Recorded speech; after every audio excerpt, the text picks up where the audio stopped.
안녕하십니까. 김신문입니다. 반갑습니다.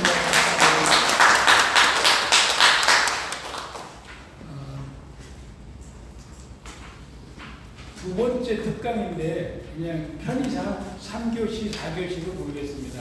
지난번에 한 거 1교시, 2교시, 이번에 3교시, 4교시 이렇게 코칭을 그렇게 정하고 그 다음에 지난번 시간에 이어서 바로 좀 했어야 되는데 저희들이 또 그냥 26명이 그 열아일기 탐방을 또 다녀오는 바람에 좀 텀이 길었습니다. 그래서 지난번 그냥 기억하고 계실지 모르겠는데 제가 그래서 유튜브를 올려놨죠. 유튜브 보시면 또 도움이 될 거고요. 강의가 나름대로 재밌다 하시는 분은 궁궐 현장에 가도 재밌을 겁니다. 그래서 이렇게 한번 재미를 드려보시고 지난 시간 2시간 한 게 사실은 좀 비중이 커요. 한 4대 6? 뭐 이 정도, 지난번에 6, 오늘은 조금 4, 뭐 정도. 중요한 얘기가 거의 다 했기 때문에 그래도 오늘도 재밌는 얘기가 많이 있습니다. 그래서 자료도 지난번에 이어서 23쪽부터인가? 제가 교육에서 나눠드렸죠? 지난번과 합쳐가시면 될 것 같고 그래도 집을 떠났다가 26명이 8박 9일 동아시아권에서 8박 9일 여행은 긴 겁니다. 사실 중국은 길어야 4박 5일인데 8박 9일을 갔다 왔는데 그래도 다녀오는 얘기 잠깐 하겠습니다. 그래서 안 갔다 온 분들은 좀 간접 체험 좀 하게 좀.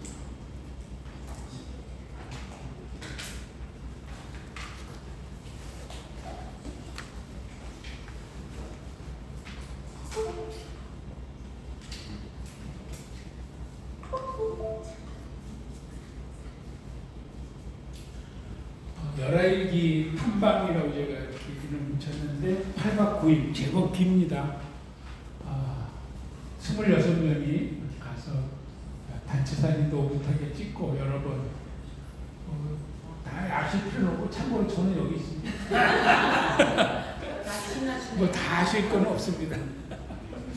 이게 이제 호산장성이라고 중국이 그 동북공정으로 해서 가짜로 원래 만리장성이 산해관이 끝이라고 이쪽에서 보면 시작이고 저쪽에서 보면 끝이죠. 그렇게 계속 나오다가 갑자기 여기까지 끝이라고 지금 여기가 최끝이라고 나온 데입니다. 원래 옛날 고구려가 점령했던 곳이죠. 박지원이 열아일기를 갈 때는 한양을 출발해서 이렇게 북한을 거쳐서 의주에서 도강, 압록강을 건너서 책문이 이제 국경입니다. 국경 마을을 통과해서 여기 약간 험한 길을 거쳐서 요동, 여기서부터 산해관까지는 1200리가 산을 구경할 수 없다. 그냥 벌판인 거예요. 울고 싶다고 하는 데가 여기입니다. 요동 배탑 나와서 이렇게 가서 산해관을 열고 들어가서 북경까지 연경까지 갔더니 황제가 여기 계시다고 오라 그래가지고 또 난리 구슬 치고 여기까지 갑니다. 열아 갔다가 돌아와서 원래 깍두기로 갔기 때문에 박지원 연암 선생은 거의 한 달 정도 갔다 와서 여기에 연경에 머물면서 또 여러 가지 구경을 하고 그대로 되짚어서 돌아온 과정인데 우리는 아쉽게도 우선 여기를 못 가죠. 여기를 못 가고 그냥 바로 비행기 타고 넘어가야 되는데 여기 비행기가 안 내립니다. 단동에. 그래서 우선 그 요동만 확대해서 보면 1780년 245년 전입니다. 지금부터 정확하게 245년 전. 이건 물론 다 음력이죠. 그때 양력이 없으니까 5월 25일 날 한양을 출발해서 갔다가 오니까 10월 27일이에요. 그래서 이걸 양력으로 환산했는데 챗 GPT가 물어볼 때마다 틀려. GPT 믿을 게 못 되더라고요. 1780년 5월 25일에서 10월 27일을 양력으로 환산해줘. 그러면 참 나와요. 좀 이따가 못 들어가고 다시 물어보면 또 틀려. 그래서 이게 GPT를 반드시 믿을 건 아니다. 아무튼 청나라 벌중제가 황제죠. 70세 축하하는 그 자기 팔촌형 명원, 박명원이죠. 따라서 깍두기로 갔다 온 나이 44세에 연암 선생이 갔다 컸습니다.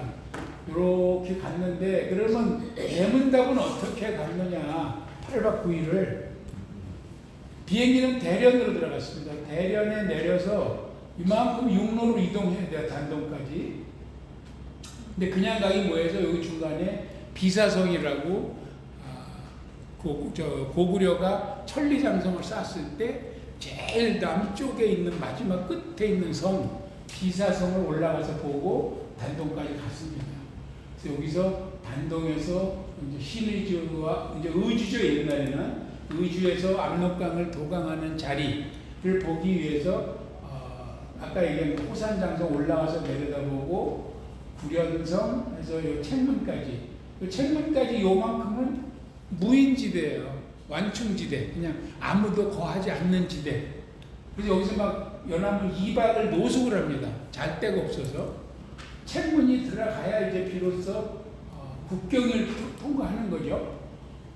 그리고 여기는 이제 약간 험한 코스인데 우리가 요만큼은 못 간 겁니다. 점선은 여기까지만 가고 여기는 생략을 했어요. 이 부분은 왜? 고구려 유적을 보기 위해서 다시 이 먼 길을 또 가서 집안 환인이 1차 수도, 집안이 2차 수도죠. 국내성이죠. 국내성. 졸본성, 국내성, 평양성 이렇게 3번 옮겼는데 고구려가 여기에 유적이 가장 많습니다. 광개토 대왕비부터 광개토 대왕능, 장수왕능, 전에는 장군총 그런데 지금 아예 장수왕능으로 딱 붙였습니다. 이름을.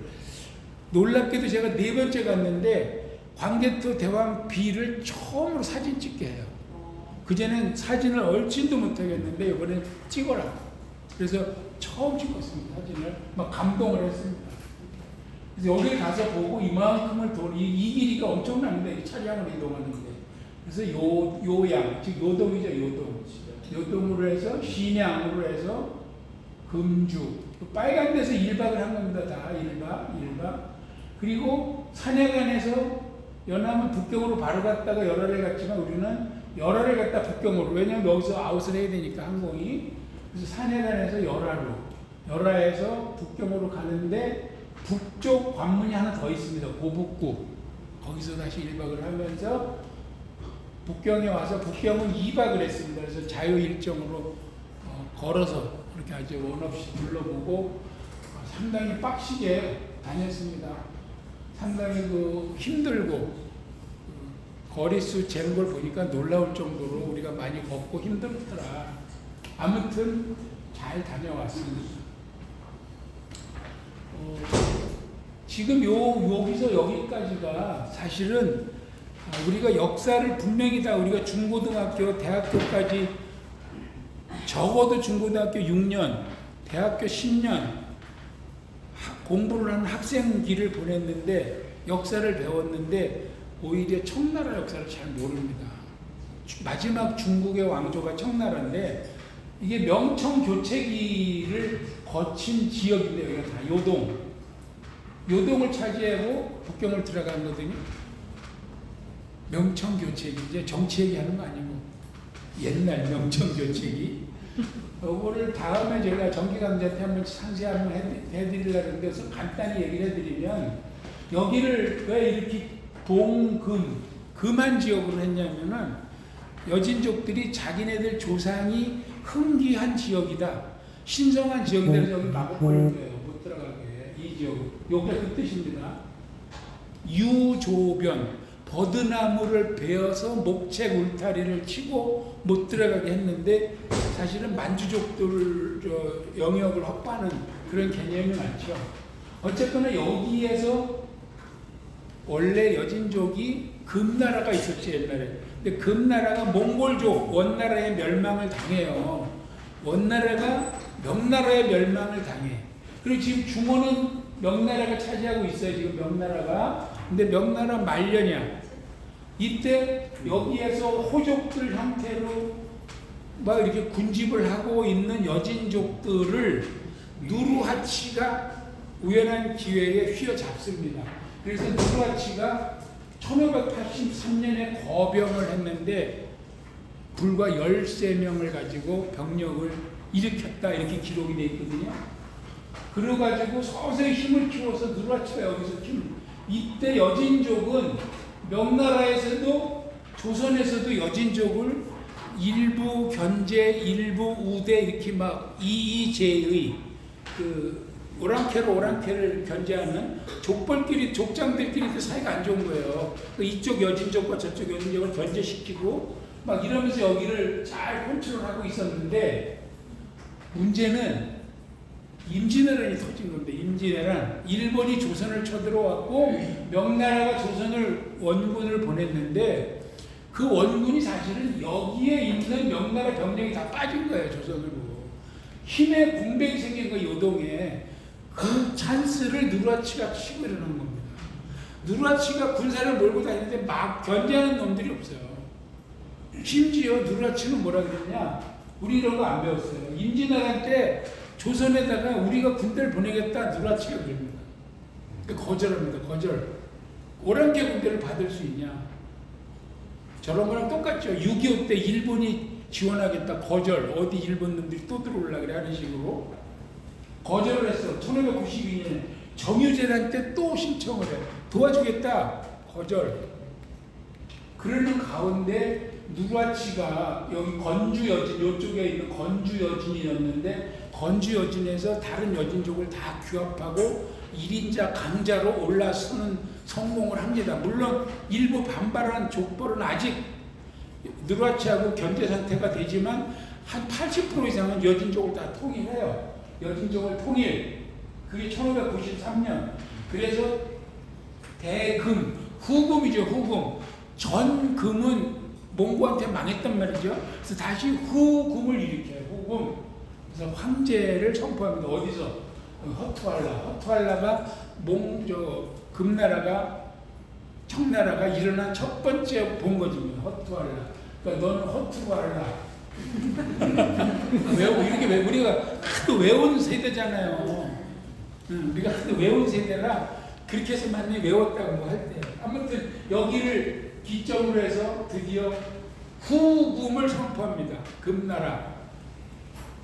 그리고 대명 선전포고를 합니다. 명나라의 선전포고를 해요. 내가 너한테 풀지 못한 한이 있다. 이게 선전포고거든요. 그러면서 그 옆에 있는 무순을 손쉽게 점령해버립니다. 그러니까 슬슬 이제 이쪽으로 나가는 건데 이쪽으로 여기서 흥기한 여진이 여기를 점령하고 여기를 점령하고 근데 여기 요양이 요동이거든요. 요하라는 강의 동쪽이 있어서 요동이야 여기가. 이쪽은 요서가 되고요. 요 강을 기준으로 이쪽으로 이제 먹고 들어가는 건데 명나라가 이거 안 되겠다. 그래서 13만을 동원해서 요 무순과 허투알라 여기에 사르후 전투가 일어납니다.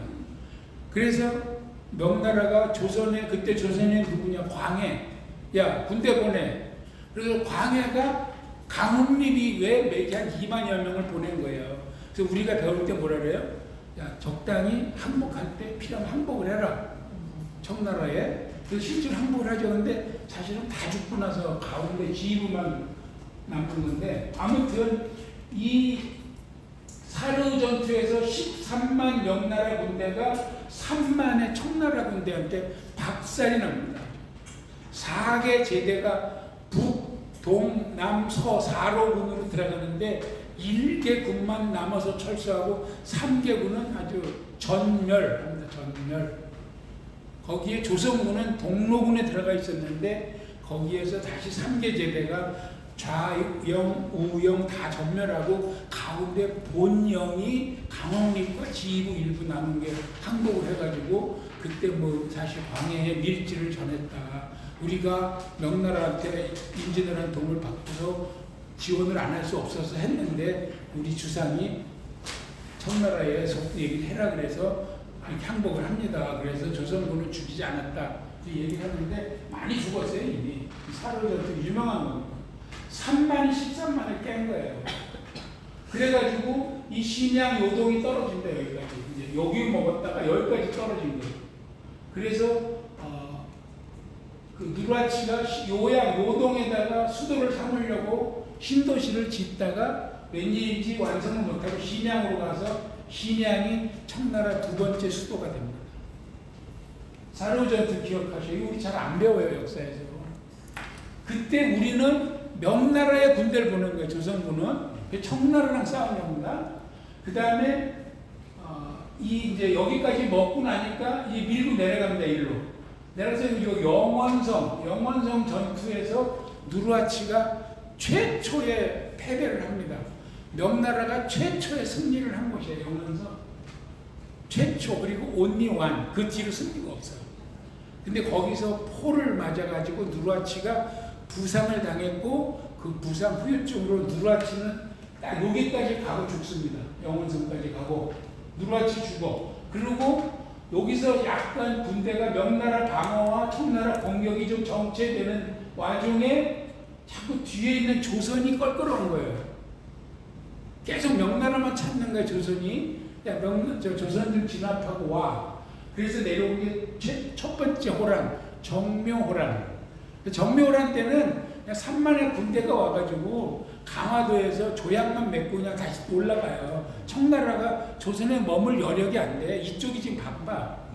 그래서 형제의 맹을 맺고 강화도에서, 강화도 그 제비 저기 정자 있죠. 거기서 연미정, 거기서 저기를 맺고 다시 청나라는 올라오죠. 여기 쳐야 되기 때문에 일단 뒤에를 눌러놓는 거예요. 뒤에가 불안하니까. 그리고 이 영원성을 지키는 유명한 청나라 장수가 여기 3명이 있는데, 여기 요동에 웅정필이, 또 간신에, 그게 다 명나라에 썩어 있는, 조선이 보물처럼 섬기는 명나라 내부가 썩어서 요동을 잘 지키는 웅정필을 간신히 불러내서 처벌을 합니다. 여기 영원성에서 1승을 거둔 원숭환 장군은 반간계, 우리가 그 삼국지 보면 별별 계책이 다 나오죠. 반간계는 그 마치 내통하고 있는 것처럼 흘려가지고 자기네 편끼리 알아서 죽이게 만드는 게 반간계예요. 그래서 여기 잘 지키고 있던 원숭아는 독경에 끌려가서 살점을 3,000점을 부려내는 책형으로 죽습니다. 그러면 여기 간단히 먹어요. 여기까지. 자기네 손은 안 되고. 그래서 원숭아니 책형을 당합니다. 그리고 다시 이쪽 위에 여기에 또 뭐가 있냐면은 몽골이 아직 있어요. 한때 원나라를 대제국을 세웠던 몽골 기병들이 있어요. 몽골을 가서 또 누르고 옵니다. 그러니까 청나라 입장에서 명을 치러 가는데 북쪽에 몽골하고 남쪽에 조선이 껄끄러운 거야. 얘네들이 자기 편을 안 들어. 그러니까 몽골을 가서 항복을 받고 옵니다. 다시 몽골을 항복 받고 와서는 심양에서 뭐를 하냐, 다시 이제 금이 아니라 대청, 이름을 청으로 바꾸고, 누르하치는 죽었죠. 그러니까 홍타이지가 대청제국 선포를 하면서 조선에서 사신 둘이 갑니다. 그러면서 신하 대 황제로 사신은 예를 갖추라 그랬는데, 올라간 신하 둘이 절대 절을 안 하죠. 그럼 막 패 죽일 정도로 하는데, 누르하치가 죽이지 마라. 조선 임금이 내가 저놈들을 죽이게 유도하는 거다 지금.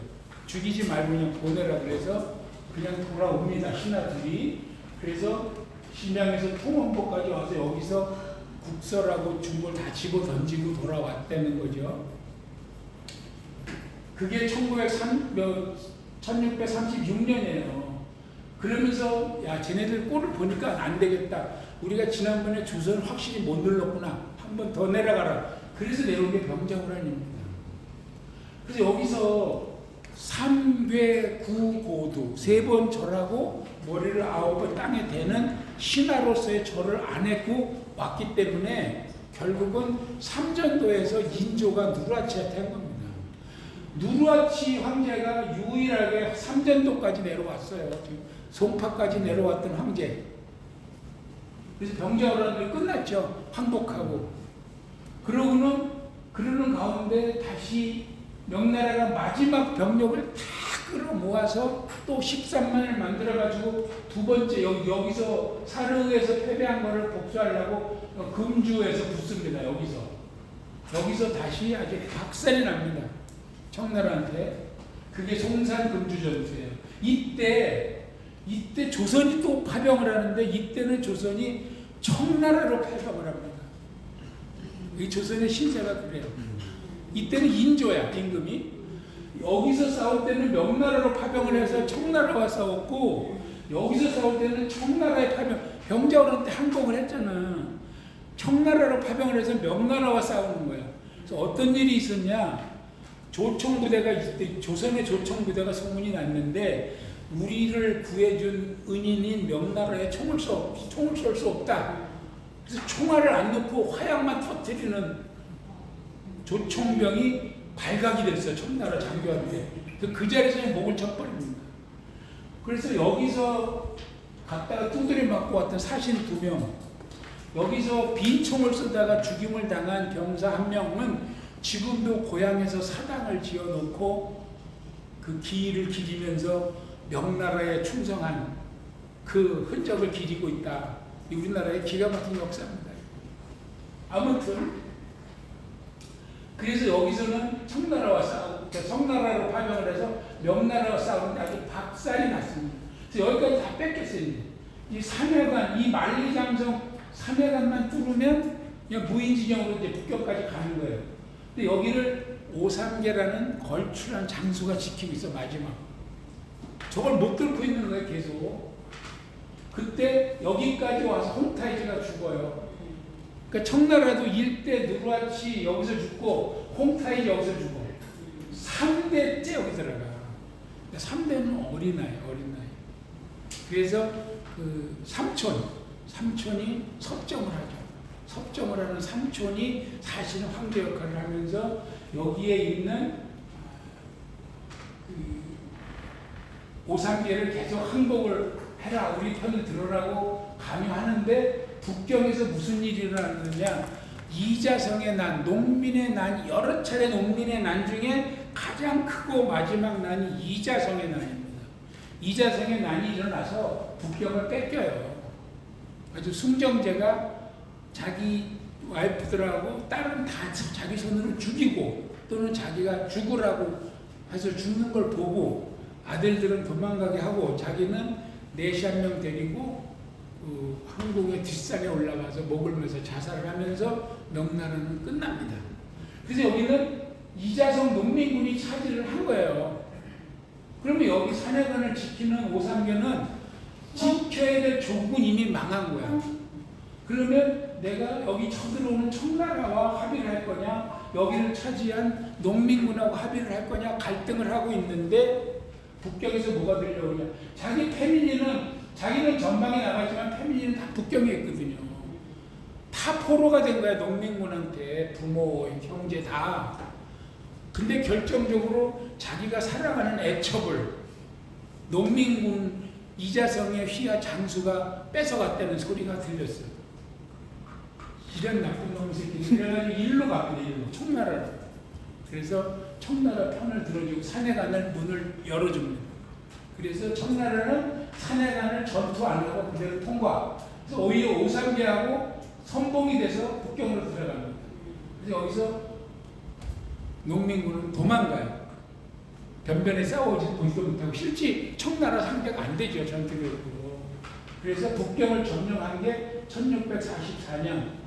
이때 여기 심양에 잡혀가 있던 서현세자고 복림대군을 데리고 갑니다.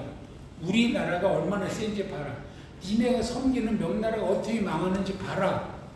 데려갑니다. 그래서 여기를 함락시키고 다음 해에 소현세자가 돌아온. 그래서 여기서부터 여기까지 청나라가 밀고 들어간 그 요동, 요소 이 과정을 나중에 연암이라든지 그때뿐이 아니고 조선의 사신들이 계속 가면서 아직도 마음속에는 청나라는 오랑캐요, 명나라는 우리를 구해준 은인이고 제대로 된 나라고 상국으로 보고 있는데, 여기를 가면서 전투한, 우리가 전투했던 것도 다 알고 있죠, 조선 사람들. 그 과정을 다 알죠. 그러니까 얼마나 이중고, 삼중고를 겪는 거예요. 괴로운 거예요. 근데 더 아이러니한 거는 그 뒤로 한 100년 이상 명나라는 점점 더 강해져요. 강희제, 옹정제 해가지고 유례 없이 강한 제국을 만듭니다. 청나라가 세계적으로. 북벌을 외치는데 북벌은 꿈도 못 꿔요, 사실. 그래서 끝나죠. 그래서 이런 곳을 우리가 다녀온 겁니다. 다 가서 짚어보고 다 올라가 보고 했습니다. 이 역사를 우리가 정확하게 안 배워요. 왜 그래서 병자호란이 났는지 정묘호란이 났는지 제 개인적으로는 여기서 외교로다가 막았으면 병자호란은 안 일어났다고요. 그러니까 외교가 국방보다 앞서거든요. 사실 전투력이 안 되면 그 여기 정묘호란 때 싸워봤잖아요. 기동력 못 당하는 거야. 근데 그냥 끝까지 우기다가 사신이 3궤 9 고두 배를 했으면 끝날 거를 안 하고 와가지고 전 국토가 유린되고 인조가 3궤 9 고두 배를 하고 나서 끝나는, 이거는 국방을 못 키웠지만 외교도 못했다. 지금도 이거는 정치하는 사람들이 새겨야 돼요. 해서 저희들이 그 다녀온 얘기 잠깐 맛배기를 해드렸고, 다음에 기회가 되면 한번 자세하게 말씀을 해드리고, 궁궐 특강 3교시로 넘어가겠습니다. 지난번에 이제 뭐 정문이라든지 달이라든지 이런 얘기를 많이 했는데, 이번엔 궁궐에 동물이 많다는데 무슨 동물이 많은가를 얘기해 보겠습니다. 특히 정전 경복궁에 동물이 많다는데, 근정전에 월대가 있습니다. 월대. 근정전이 평지에 있는 게 아니라 월대 위에 올라가 있죠. 2단 월대가 있는데, 그래서 거기에 서수각, 상스러운 동물을 새겼다. 그래서 서수각입니다. 58마리라고 하고, 경복궁 전체는 73마리라고 적었는데, 제가 다시 또 어딜 찾아보니까 나보다 더 꼼꼼한 사람이 아니다, 근정전에 56마리, 경회로에 20마리, 영재교에 8마리, 지복자로 광화문에 7마리, 근정문에 3마리, 아미산에 하나, 자경전에 하나, 그래서 총 102마리가 있다. 또 이렇게 한 사람이 있어요. 그래서 저는 숫자 약하기 때문에 그냥 여러분들이 한번 맘먹고 세보시기 바랍니다. 근데 그 동물을 배치한 원리가 요 근정전의 원리입니다. 근정전의 원리. 문에 대한 원리는 사방신, 사령신을 얘기했죠, 지난 시간에. 요건 이제 근정전에 그 막 5, 60마리 동물을 어떻게 배치했느냐. 사방신 앤드 12지신이다. 오케이, 그런가? 근데 사방신은 맞아요. 자청명, 우백호, 남주작, 북현문은 딱 맞아. 근데 12지신은 자축, 인묘, 진사, 오미, 신유, 술, 해가 돼야 되는데 안 맞아. 거기에 마지막 개, 돼지는 없어요. 또 12지신에 10밖에 없어. 궁궐이라 이런 개, 돼지가 만도 못한 이걸 빼나? 궁궐이라고? 설명은 없어요. 왜 없는지. 아무튼 없다. 현상입니다. 그러던 가운데 2018년에 와세대대학교에 있는 경복궁 연건 일기, 그러니까 경복궁을 수리 보수한 기록이 발견이 돼요. 그러니까 이거 고종 2구입니다. 고종 2구. 그 당시 한성부의 주부벼슬, 그래서 뭐 사무관 아래 뭐 그런 실무자죠. 원세철이라는 사람이 총 9책을 기록을 남겼는데, 거기에 이 근정전 동물을 무슨 원칙으로 깎아서 세웠느냐, 사방신하고 별자리 28수다 이렇게 나와 있는 거예요. 아, 12지신이 아니구나. 28수구나, 별자리. 그리고 거기에 결정적인 게 광화문 현판은 묵질 금자, 시꺼먼 바탕에 금색 글씨라고 딱 써 있는 거예요. 원래 광화문 복원했을 때 하얀 현판에 검은 글씨로 했거든요. 지금 바꿨죠, 이걸로. 여기에 써 있고 미국 도서관에서 사진이 발견됐어요. 검정색의 금색 글씨가. 그래서 다시 바꾼 게 두 번째 바꾼 겁니다. 근데 이거 28수로 맞춰보니까 요것도 한두 개는 또 틀려요. 그러니까 저하고 요번 토요일날 가시는 분들은 한번 맞춰보자고요. 요게 일제 강점기 때 근정전 사진인데 관리가 안 돼가지고 막 잡초도 나고 그랬는데, 이렇게 기둥마다 동물 장들이 있거든요. 이 계단이 남쪽에 하나, 북쪽에 하나, 동쪽에 2개, 서쪽에 2개 있어요. 계단이. 그리고 월대는 1단, 2단으로 돼 있어. 2단의 월대 위에 근정전이 있어. 그 사방 돌아가면서 다 있다고. 제가 이거 다 뺑뺑 돌 겁니다. 근데 지난번에 여기 못 올라가게 하는 것 같아요. 저는 여기 뭐 올라갔는데 한번 이번에 가서 보겠습니다. 이거는 월대 공사 그래서 그런지 아무튼 라인이 쳐져 있어. 예, 그래서 자 제가 이번에 자금성 갔다 왔잖아요. 자금성의 본 정전은 태화전입니다. 태화전.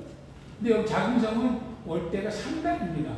우리 2단인데 그리고 이게 엄청 많아요. 기둥들이. 근데 기둥에 조각이 없어요. 우리는 여기에 다 조각이 올라가 있거든요. 여기 조각은 없어. 물론 이 기둥 자체에 이렇게 부조식으로 한 조각 뭐 일정치 않습니다. 이게 기둥마다. 그리고 이렇게 요거는 이제 배수, 물을 비가 오면 배수가 되는 이 안에는 구멍이 뚫려 있고 밖에는 얘가 있는 거예요.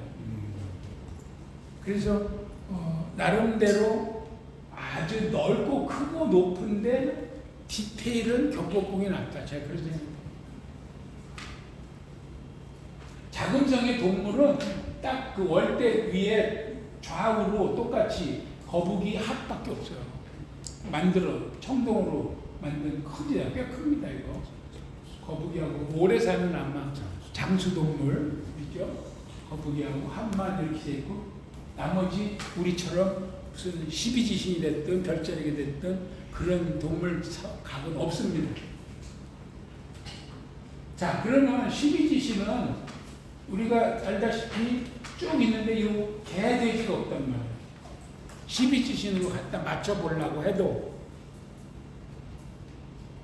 이런 그림을 어디서 많이 봤을까요? 우리가 12지신을 사람처럼 하고 얼굴만 그 동물의 머리를 갖다 붙인 모습.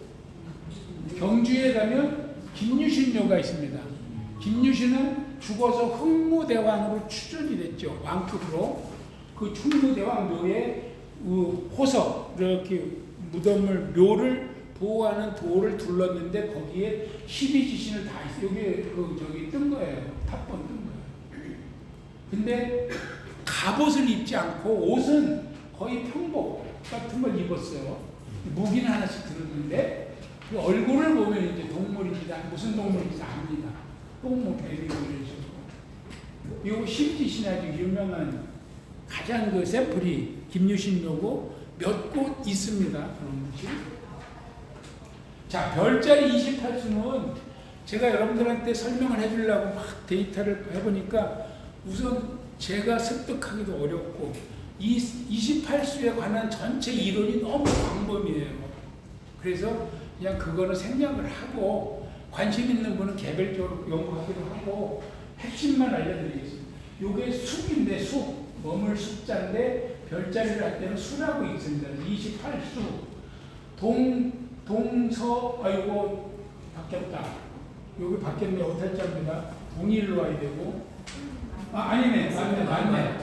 북이 여기니까. 동서, 남동. 그래서 좌청룡, 우백호, 남주자, 북현무는 맞고 그 네 개가 관할하는 7마리씩 동물이 있어요. 그래서 이 7마리씩 4방향이라 4, 7, 28이 되는 거예요. 28수. 그래서 28수에 들어가는 동물이 여기 방위에 맞게끔 근정전 방위에 조각이 배열이 되어 있다는 주장입니다. 그러니까 남쪽에는 이 동물들이 있대요. 이 동물들이 7동물. 북쪽에는 남쪽에는 이 동물들 이렇게 있다는 거죠. 이게 도대체 헷갈려서 제가 한글로 바꿔봤습니다. 동, 부, 서, 남의 7동물들. 그래서 4, 7, 28이에요. 별로 중요하지 않은 동물도 많아. 교룡. 여기는 용인데 여기 교룡이야. 차이가 뭐냐? 용은 그야말로 용인데 교룡은 용이 안 된 거예요. 이무기 정도. 그런 거예요. 담비 아시죠? 담비. 노란색 노랑 목도리 하고 있는 담비, 토끼, 여우, 호랑이와 표범 그 차이는 요렇게 7이 동쪽 좌청룡에 7이 속해 있는 거예요. 북현무 쪽에는 혜태 다 아시고, 소, 박쥐, 쥐, 제비, 돼지, 안류라는 거는 제가 검색을 해보니까 상상의 동물입니다. 안류는 존재하지 않는 상상의 동물. 그 다음에 우백호죠. 서쪽으로 우백호, 이리, 개, 꽁, 닭, 까마귀, 원숭이가 있고 또 유인원이 있어. 이게 뭐 이렇게 돼 있어요. 그다음에 남쪽은 주작 관할하에 폐하는 역시 그 용생 구자설 용의 9 아들 중에 감옥을 지키는 그 폐안이라고 있습니다. 폐안, 염소, 노루, 말, 사슴, 뱀, 지렁이까지 이게 28수의 방위별 동물들을 제가 다 해석을 해드린 거예요. 이거 찾는데도 꽤 어려워. 뭐 기억해냈습니다 제가. 그래서 이게 지금 근정전 월대예요. 하월대, 상월대. 아까 이제 남쪽, 북쪽은 계단이 하나씩, 동서로는 계단이 2개씩. 그래서 사방시는 맞더라. 그래서 좌청룡, 우백호, 남주작, 북현무. 사실은 가운데 황룡입니다. 가운데. 그렇죠. 근정전 천장에. 이렇게 여기 오방색이라고 그랬죠 제가. 우리나라 오방색이 이대로 맞더라 맞습니다. 그거 좋아. 그러면 이제 이 월대별로 계단에 올라가는 계단의 기둥 위에 조각이 있거든요. 그 코나에도 있어요. 코나별로. 그 별자리는 뭐냐면은 해치가 코나마다 다 있습니다. 하월대, 상월대. 그러니까 2, 4, 6, 8개 해치가 4코나에 있고 뒤에는 없는데 앞에 있는 게 쌍사자, 사자 2마리. 자세히 보면 한 마리는 새끼를 안고 있어요. 그게 여기 2군데 있어요. 뒤에는 없습니다. 그리고 이제 돌아가면서 쭉 있는데 아무 없는 거는 12지신으로 해도 맞고 별자리로 해도 맞는 거예요. 이게 없어. 근데 요거는 12지신으로 하면 양인데 28주로 하면 1이라는 거예요. 요거는. 그럼 요거는 둘 다 똑같이 원숭이로 일치하고, 그럼 저하고 답사할 때 가서 원숭이는 어떻게 올라가서 2층에 있는 거는 양인 같으냐 일이 같으냐 한번 보자는 거지. 그게 답사하는 거죠. 이제 요것도 다 밑에는 다 닭으로 하는데 뭐 일이 없어요. 별로 이의가 없어. 다 뭘로 해도. 근데 이쪽이 좀 있어. 소냐 낙타냐, 뱀이냐 고령이냐. 요거 이제 12지신이고 요거는 28수예요. 28수가 틀렸다는 거는 일이 말 해치인데 요게 이렇게 돼야 되는데 바뀌어 있어요 지금. 이렇게 돼야 되는데 요 2개가. 그래서 현장에 가서 저거는 실무자 실수인지 석공의 실수인지 앞에 가서 보시자. 맞춰보자고요. 요거 제가 다 손으로 그린 거예요. 이거 어디 그림 있는 거 컨트롤 C, 컨트롤 V 한 게 아니고 제가 다 자대고 그린 겁니다. 여러분들한테 설명하려고. 이 책에 그대로 들어가 있어요. 그리고 근정전 가운데 황룡이 있다 했죠. 황룡. 근데 7조룡, 아까 이 글자가 뭐냐고 물어보면 이게 조자입니다. 손톱 조자. 7조룡이 있는데 중국에는 5조룡입니다. 황제. 그리고 제후들, 그러니까 왕이죠. 우리 조선의 왕이 제후죠. 황제로 볼 때는 4조룡. 세자는 3조룡이에요. 그래서 그 관련된 그림이나 이 복장에 있는 발톱이 이 순서를 지키게 돼 있는데 뜬금없이 근정전에는 7조령 7개예요. 그래서 이거를 사람들이 해석하기를 흥선대원군 이하응이가 저 경복궁을 다시 질 때쯤 되면은 이제 중국에서 좀 벗어나자. 대한제국이 우리 자주동 입국 아니냐 해서 큰 뜻을 품었다. 이렇게 해석을 하는데 어떤 사람이 그게 아니고 지금 28수로 끌고 왔잖아요. 바깥에 있는 동물을. 발톱이 7개잖아. 발이 앞발 2개, 뒷발 2개거든요. 발이 4개야 용이. 47, 28, 47, 28. 28수 그린 거다 이것도. 그래? 그렇게 되는 거예요. 알 수는 없어요. 누가 이래서 이걸 그렸다 어디 써놓은 게 없으니까. 그러나 아무튼 이런 주장은 참 듣기 좋은데 이 주장도 있다. 그러니까 답사 가서 현장에서 보자 이거죠. 그럼 왜 과연 칠조령이 튀어나왔는가? 이해가 가시죠? 네, 칠조령. 그래서 동물에 대해서 이제 우선 그 사방문, 네문, 궁성 담장에 있는 사대문에 대한 그림을 지난 시간에 했고, 오늘은 정전인 근정전의 복잡한 조각들, 이것이 과연 12지신이냐 28수냐 또 무엇이 어떻게 배치됐냐를 간단히 알아봤고요. 그 다음에 이제 궁궐의 다리들이 있습니다. 다리는 금천이라고 흐르는 물에 놓인 다리, 금천교입니다. 그래서 5개 대원이 다 있어요, 다리가. 근데 원래 전체를 그냥 막연히 일반 명사로 부를 때는 금천교입니다. 이 금천교는 신성한 거죠. 이 다리를 건너면 영역이 바뀌는 거예요. 이것은 궁궐에만 있는 게 아니라 왕릉에도 있습니다. 왕릉, 조선왕릉. 우리 내년에 내문답 조선왕릉 답사할 겁니다. 왕릉. 사실은 사찰에도 있습니다. 사찰도 대부분 어떤 다리를 건너가게 구조적으로 만들어요. 그래서 뭐 다른 왕릉이나 궁궐같이 금천교라고 하지는 않지만 사찰은 중생들이 오는 거를 전제로 만든 다리고, 여기는 나름대로 뭔가 제어하는 다리죠. 그래서 원래 다 금천교인데 특이하게도 고유명사를 가진 다리가 지금 있습니다. 경희궁하고 덕수궁은 그냥 고유명사 없이 일반 명사를 불러요.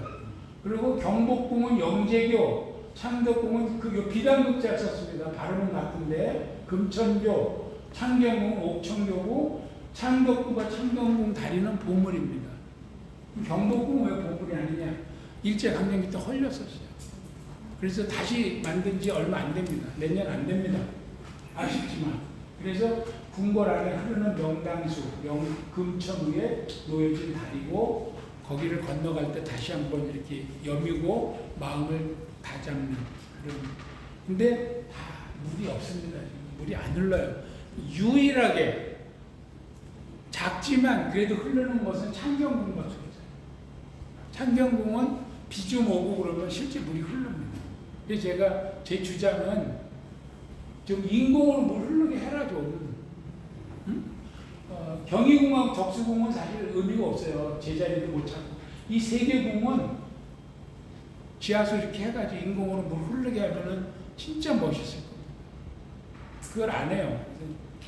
참 답답합니다. 그런데 금천교는 그냥 다리가 아니고 이것도 상스러운 동물이죠. 금천교를 지키는 동물들이 있어요. 창덕궁 같은 경우는 남쪽에 해태, 북쪽에 거북이, 현무가 되겠죠. 남북으로 이렇게 밑으로 보면은 동물이 지키고 있습니다. 물을 통해서 들어오는 어떤 악령, 악한 기운을 막는 거죠. 옥천교, 요거는 창경궁인데, 여기 지금 물기운이 보이죠? 여기 실제 물이 흘러요.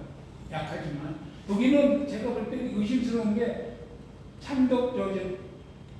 참덕궁처럼 여기 이렇게 받침대 올라가 있잖아요. 여기도 창경궁은 받침대는 있어요. 위에 뭐가 없어. 그래서 난 이 분실되지 않았나 싶은데 뭐 얘기 없습니다. 그리고 다만 그 위에 이렇게 홍해가 겹쳐지는 부분에 이렇게 괴면이 있죠. 귀면이 있습니다. 악한 기운을 막는 거죠. 영재교, 이거 멋있죠. 경복궁, 요번 토요일날 갈 거에 이건 아예 이름이 철록이라고 되어 있습니다. 철록. 그래서 영재교를 건너는 좌우로 두 마리씩, 네 마리가 다 비칩니다. 그래서 전체적으로 노루를 건너지만 머리에 뿔이 있고 전신이 비늘로 덮여 있으며 다리에는 갈퀴가 나 있고 상상의 동물입니다. 물론. 그래서 잡기나 사악한 것을 물리치는 네 마리가 있는데 그 중에 왼쪽에 북쪽에 있는 한 마리는 혀를 메롱하고 빼고 있어요. 좀 약간 그 석수가 좀 융통을 부린 거지. 그리고 동쪽에 남쪽에 있는 이거는 등이 깨져 이만큼 뚜껑이. 스토리는 제가 현장 답사에 알려드리겠습니다. 근데 이번에 제가 북경 가서 얘랑 비슷한 거 발견했어요. 저랑 같이 북경 가신 분 이거 봤을 걸로 보고 이게 자금성 여기 지금 북경은 중국은 가면 다 감자채를 써가지고 그 연암 선생은 필담이라 되는데 지금은 필담도 안 됩니다 사실. 우리가 감자채를 모르고 지금 중국 사람들은 우리가 쓰는 한자 모릅니다. 여기 우리가 만저교라는 어디 있는 달인지 확인을 못했어요. 거기에 진수수 물을 진압하는 동물이죠. 이름은 공복이요. 근데 똑같아. 얘가 보면은 이 쭉 장대석이 하나 있는데 하나의 장대석을 안고 한 돌이거든요 지금. 이만한 돌을 깎은 거예요. 똑같아 얘도. 그만한 장대석을 같이 깎았어. 이렇게 좌우로 보고 있더라고요. 여기 이제 복제품이라고 써 있더라고요. 그랬는데 얼굴을 정면에서 보면 이렇게 나름대로 친숙한 얼굴이에요. 비슷해. 쟤랑 아까 보여준 애랑. 그래서 이번에 저는 중국 가면서 이런 걸 다 보고 같이 가신 분 봤어요? 조스키? 봤지 이거? 조스키가 보면 다 본 거예요. 자, 그 다음에 궁궐에는 또 잡상이 있습니다. 잡상은 그냥 잡다한 물상이라는 뜻인데 여러 개가 있는데 가장 많은 곳은 경애로 11개가 있습니다. 요거 빼고 용두 빼고 11개. 어디에 몇 개다라는 원칙이 없어요. 쉬어보니까 5개도 있고 7개도 있고 9개도 있고 막 홀수만 있냐? 또 짝수도 있고 그래서 뭐 하여튼 그래서 궁궐의 정각이나 룰루의 추녀마루. 이 마루는 다 아시죠?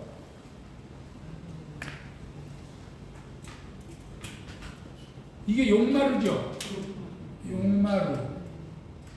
이게 내림마루예요. 그냥 이해하면 돼요. 내림마루. 용마루에서 내려오잖아. 그래서 이렇게 되죠. 지붕이. 이게 추녀마루. 여기 추녀마루. 여기에 오글 있는 거예요 지금. 잡상이. 이 다른 이름이 뭐예요? 어처구니잖아. 어처구니. 응? 왜? 일하는 사람들이 옛날에도 저거를 지붕을 올리려면 비계를 다 설치하고 막 올라가야 되잖아요. 다 끝났다고 이제 비계를 다 띄었는데 얘를 설치하는가 얘를.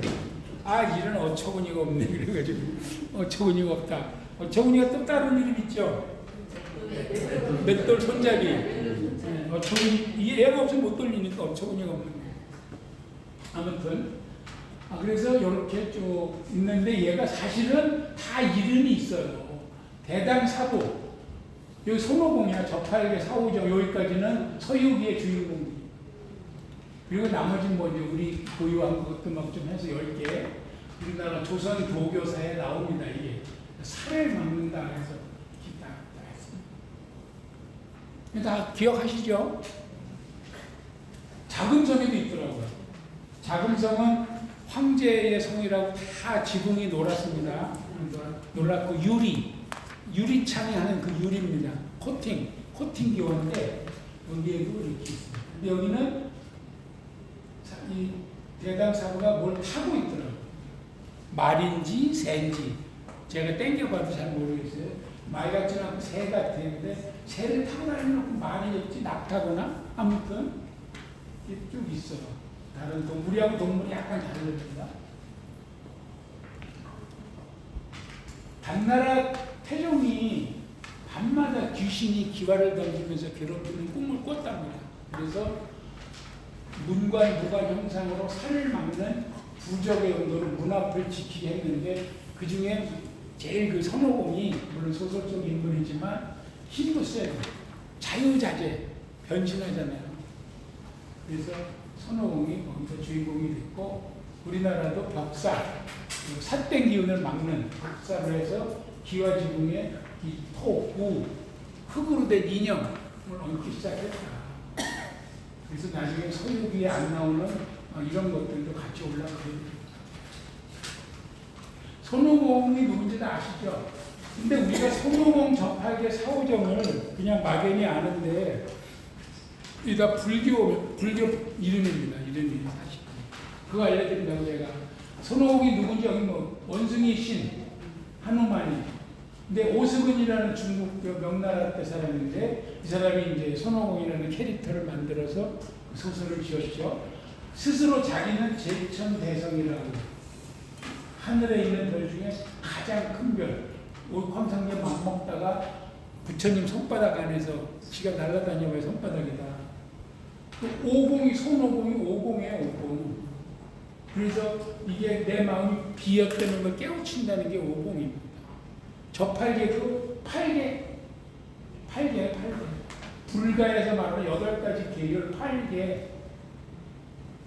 사오정도 5정, 올바름을 깨닫는 이게 다 불교 용어인데 불교를 모르는 사람들은 그냥 뭐 우리는 또 나라라 뭐 그거 해가지고 그냥 재미로만 이렇게 있는데 이게 다 사실은 중국에서 불교 이름을 지어준 주인공들입니다.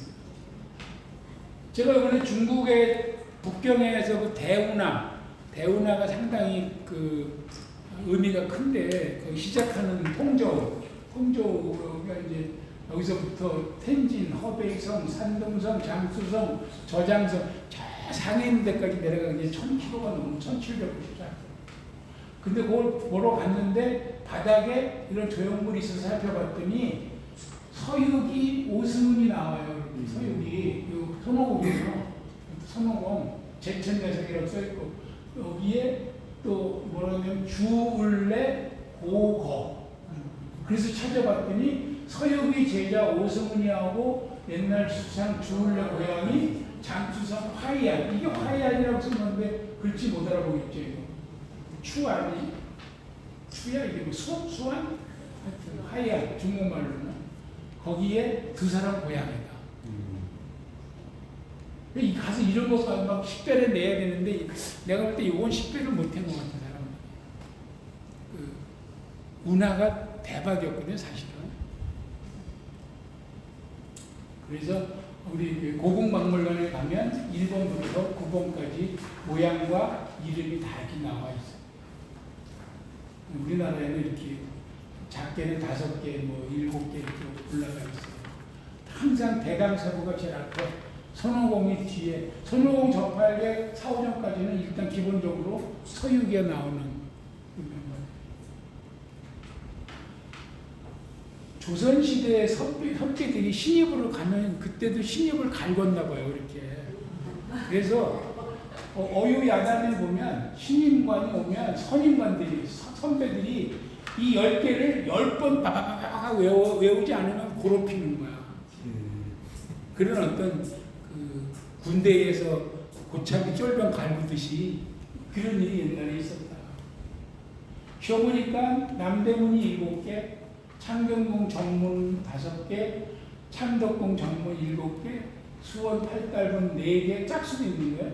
인정전 9개, 경혜로 아까 얘기한 제일 많은 11개, 동십자가 5개, 덕수궁 중화전 10개, 여기도 짝수가 있죠. 그래서 제각각. 그래서 이것이 어떤 기준과 원칙인지는 연구가 아직 없다. 그러니까 제가 파악한 겁니다. 그러면 그 대당사부를 비롯해서 지붕에 올려놓은 저 친구들이 과연 진짜 지켜주느냐?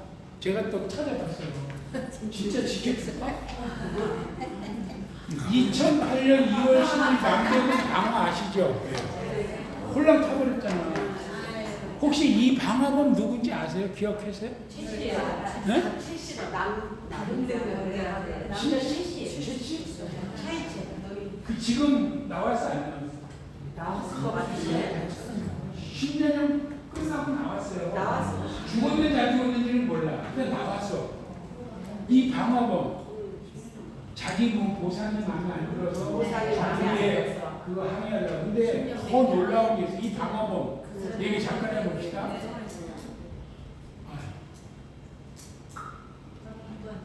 자, 여기 2008년이잖아요. 2008년 2월 10일인데 2년 전 2006년 4월 26일 날 창경궁 문정전에 불 지른 놈이 또 그놈이에요. 있어요? 진짜. 여기다가 불을 질렀는데 문짝 파는 거를 마침 옆에 있던 사람들이 바로 소화기로 껐어요. 그래서 뭐 요거는 크게 안 탔어. 그리고 그때 67이야. 그러니까 저쪽 2년 뒤에 69이죠. 그리고 10년 살고 나왔으니까 79에 나왔어. 근데 요때는 징역 1년 6개월에 집행유예 2년을 받았어. 집행유예 2년이 끝나기 전에 저길 또 가서 불질렀는 남대문. 그래가지고 2018년에 만기 출소. 7년 전에 나오셨네. 그래서 돌아가셨는지 살아계신지는 몰라요. 최씨네. 최종기. 여기를 불지르는 거예요. 근데 마치 옆에서 그냥 관객들하고 뭐 이거 해서 그냥 소화기를 확 꺼버렸어. 여기만 요 문짝하고 여기만 타고 안 갔어. 근데 하여튼 그 이제 방화범 얘기는 그렇게 하고 새벽에 다음날 새벽에 보니까 아 이분이 계신가 여기 이막이 불타가지고 다 지금 아직 끌어내리지도 못하고 불만 끄은 상태거든요. 여기에 딱 대담 사고가 계십니다. 땡겨봤어요. 어떻게 됐는지. 끝까지 숙명문을 지킨 대담 사고. 다음은 쉬었다가 하겠습니다. 휴식하세요. 재밌죠?